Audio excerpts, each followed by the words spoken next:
Pada video kali ini, kami pun akan kembali membahas dan juga menceritakan tentang satu buah topik pembahasan menarik yang kebetulan paling banyak di-request oleh para penonton dari video sebelumnya, yaitu tentang sehebat apakah kekuatan dari ketua parti Grieving Soul alias Cry Andre. Serta, apakah di dalam anime ini Cry hanya modal hoki saja? Atau malah Cry memang aslinya adalah orang yang sangat kuat, tidak seperti apa yang selama ini telah kita bayangkan. Oleh karena itu, tentunya bagi kalian yang penasaran, maka kalian bisa simak terus ya video ini sampai habis. Kita mulai dari kekuatan Cry Andre yang pertama, yaitu salah satu kekuatan yang paling hebat sekaligus kekuatan paling lucu yang sekarang dimiliki oleh Cry, yaitu sebuah kekuatan pembaca masa depan yang disebut dengan kekuatan Dozega. Nah, di dalam dua versi novelnya sendiri, Dozega adalah sebuah teknik yang hanya bisa dimiliki oleh Cry Andre, di mana cara penggunaannya sendiri adalah sebagai berikut. Intinya, apapun yang nantinya dibicarakan serta dipikirkan oleh Cry, atau apapun kata-kata yang dikeluarkan oleh Cry dari dalam mulutnya, maka terdapat sebuah kemungkinan bahwa semua perkataan dari Cry itu nantinya akan bisa menjadi kenyataan.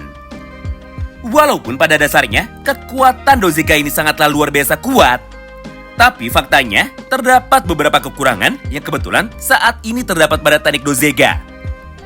Pertama, Cry sendiri sebenarnya tidak tahu dan juga dia pun sama sekali tidak sadar bahwa ucapan dari dirinya yang manakah yang nantinya akan bisa menjadi kenyataan.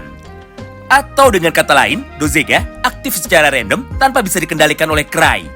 Karena sekali lagi, pada season 1 animenya ini, Cry sebenarnya masih belum sadar dengan kemampuan asal sebutnya itu yang malah berujung menjadi kenyataan alias kekuatan hoki selangit atau kekuatan salah paham. Lalu kelemahan yang keduanya hanya perkataan kepada orang lain saja yang dapat bisa menjadi kenyataan. Yang artinya teknik Dozega ini sama sekali tidak bisa dipakai kepada dirinya sendiri, atau sama sekali tidak bisa dipakai untuk kepentingan dirinya sendiri. Nah, berdasarkan kemampuan dari teknik Dozeganya ini, maka semua karakter yang ada di dalam anime ini akhirnya seketika langsung dibuat menjadi salah paham. Bahkan beberapa dari mereka selalu menggunakan ucapan dari Cry Andre sebagai pedoman hidup dan juga beberapa lainnya mulai mencatat ucapan dari Andre. Karena menurut mereka, Cry adalah satu-satunya karakter yang sekarang bisa membaca masa depan. Jadi, jika mereka tidak mau mendengarkan perkataan dari Cry yang sebenarnya sangatlah tidak masuk akal, maka kedepannya justru malah mereka semualah yang nantinya akan menjadi celaka. Kemudian kita masuk ke dalam kekuatan dari Cry yang kedua, yaitu kekuatan pertahanan magic absolute atau di dalam ceritanya disebut dengan godlike immunity skill. Penjelasan dari kekuatan Cry yang kedua ini adalah sebagai berikut. Pertama, tubuh dari Cry sama sekali tidak bisa terpengaruh dengan kekuatan magic yang sifatnya adalah debuff khususnya dari para monster atau dari para hunter lainnya. Contohnya, kekuatan debuff yang sangat mematikan seperti Silence, Fear of Death, bahkan sampai dengan kekuatan sihir instant death. Alasan dari Cry Andre kebal terhadap semua sihir debuff negatif itu adalah karena masa kecil dari Cry sebenarnya sudah sangat menderita. Jadi menurut Cry, tidak ada yang lebih menyeramkan daripada kehidupan masa kecilnya. Sehingga dengan pemikiran seperti itu, semua teknik sihir yang sifatnya adalah debuff negatif, maka tidak akan ada satupun yang mempan kepada tubuh dari Cry. Kedua, tubuh dari Cry Andre bisa menetralkan semua kekuatan sihir yang dimiliki oleh semua orang yang ada di dalam dunia mereka. Mulai dari kekuatan sihir ras manusia, ras demon, ras spirit, bahkan sampai dengan para ras monster lainnya. Jadi sudah jelas, bertarung melawan Cry Andre dengan menggunakan kekuatan sihir adalah hal yang sama sekali tidak berguna. Selain itu, tubuh dari Cry kebal atau imun terhadap segala macam mana sickness, mulai dari tingkat paling rendah, bahkan sampai dengan level para dewa. Nah, alasannya adalah sebagai berikut, yaitu tubuh dari Cry sama sekali tidak memiliki mana.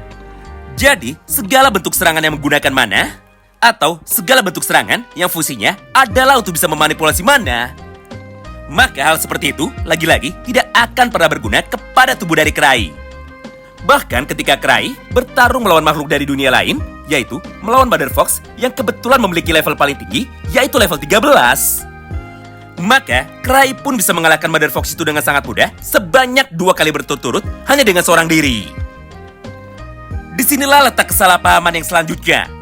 Mengingat pertarungan melawan Mother Fox alias siluman rubah yang terkuat kebetulan disaksikan oleh semua anggota party Grieving Soul, anggota party Starlight, dan juga para anggota party dari kelompok yang lainnya. Maka di momen yang sama itu, mereka pun secara serentak akhirnya sama-sama beranggapan bahwa Cry adalah titisan dari seorang hero. Karena menurut mereka, kekuatan dari Cry Andre sama sekali tidak masuk akal. Meskipun pada dasarnya, Cry sudah menjelaskan kepada mereka bahwa serangan magic apapun tidak akan pernah mempan kepadanya, mengingat Cry tidak memiliki kapasitas mana di dalam tubuhnya. Tapi faktanya, semua orang yang sudah menyaksikan itu secara langsung, akhirnya sekarang sudah terlanjur salah paham dan justru malah memuji kehebatan dari Cry. Mulai dari sanalah, Cry pun langsung mendapatkan julukan sebagai satu-satunya Fox Slayer atau sebagai Fox Ambassador. Kemudian kita masuk ke dalam kekuatan dari Cry yang ketiga. Jika pada poin yang keduanya, Cry memiliki kekuatan kebal terhadap segala macam bentuk sihir, maka untuk kekuatan dari Cry yang ketiganya disebut dengan Godlike Invisible Defense. Atau pertahanan fisik sempurna, mirip seperti kekuatan dewa yang sama sekali tidak bisa ditembus oleh satu orang pun. Yap, sesuai namanya, kekuatan dari Cry Andre yang ketiga ini adalah kekuatan kebal terhadap semua bentuk kekuatan fisik. Mulai dari tembakan laser, meriam, peluru, serangan kritikal dalam bentuk apapun, serangan pukulan, tendangan, serta serangan-serangan dengan benda fisik lainnya yang ada di dalam dunia mereka yang bentuknya bukanlah serangan magic. Karena faktanya, mulai dari Cry pertama kali menjadi hunter, bahkan sampai dengan detik ini, Cry adalah satu-satunya orang yang sama sekali tidak bisa dibuat terluka. Serta, Cry pun juga merupakan satu-satunya hunter yang tubuhnya sama sekali tidak pernah terkena serangan dari para monster. Khususnya di dalam pertarungan dari dungeon level tinggi, baik itu level 8 ataupun dungeon level 9. Nah, letak kesalahpahamannya dari kekuatan Cry Andre yang ketiga adalah sebagai berikut. Intinya, alasan Cry bisa kebal terhadap semua serangan fisik adalah karena di dalam ceritanya, Cry adalah satu-satunya orang yang bisa menggunakan lebih dari 500 artefak atau lebih dari 500 relik di dalam satu kesempatan. Lalu, di antara ratusan relik yang sekarang bisa dibawa oleh Cry, 17 diantaranya disebut dengan Severing. Nah, fungsi dari relik ini adalah untuk bisa menetralkan semua jenis serangan fisik yang diarahkan menuju kepadanya. Jadi, tidak peduli sekuat apapun lawannya. Namun selama Cry masih menyimpan relik Severing di dalam kantongnya itu, maka dia pun sama sekali tidak akan pernah terluka. Meskipun lagi-lagi, Cry sudah menjelaskan kepada semua orang bahwa alasan dirinya bisa kebal terhadap semua serangan adalah karena dirinya menggunakan relik Severing. Namun faktanya, tidak ada satupun orang yang percaya. Mengingat mereka semua untuk sekarang sudah beranggapan bahwa tubuh dari Cry bisa kebal dari serangan berkat latihan keras yang selama ini dijalani oleh Cry. Lalu selanjutnya kita masuk ke dalam kekuatan dari Cry yang keempat, di mana pada poin nomor 4 ini sebenarnya masihlah sangat berkaitan sekali dengan poin nomor 3 di atas, yaitu mengenai artefak atau mengenai relik. Sederhananya, di dalam dunia arwah berduka ini, para hunter level 5 ke bawah hanya bisa menggunakan satu artefak saja di dalam hidupnya. Contohnya, jika hunter itu sudah menggunakan artefak pedang, maka dia pun jadi tidak bisa memakai dan juga tidak bisa menggunakan artefak yang lainnya. Sedangkan untuk hunter level 5 ke atas, maksimal relik yang bisa mereka bawa dan juga maksimal relik yang bisa mereka gunakan hanyalah sebanyak 5 buah saja. Itu pun tidak bisa digabung, semuanya menggunakan relik legendari. Bahkan, hunter squad Lee Smart saja hanya bisa menggunakan satu artefak legendari pada bagian armor kakinya. Yang artinya, tanpa bisa disadari oleh Cry, dirinya ternyata memiliki kekuatan yang sangat gila. Karena faktanya, Cry bisa membawa dan juga Cry bisa menggunakan lebih dari 500 relik di dalam satu kali kesempatan atau di dalam satu kali pertempuran. Di mana 17 diantaranya sudah jelas adalah relik Severing. Lalu untuk relik-relik yang lainnya biasanya dibawa secara acak oleh Cry.